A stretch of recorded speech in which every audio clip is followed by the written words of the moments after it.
जुकाम, पुराना जुकाम जो काफ़ी दिन से परेशान कर रहा है आप, उसके लिए साधारण उपचार। एक बड़ा अमरूद लेंगे, बीज निकाल कर उसे आप खिला दें और ऊपर से ताज़ा जल पानी लेकर नाक बंद करके उसे ताज़ा जल पिला दें।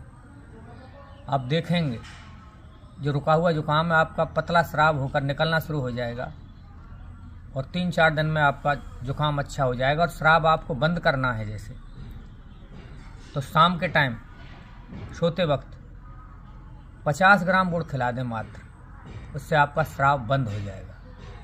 धन्यवाद।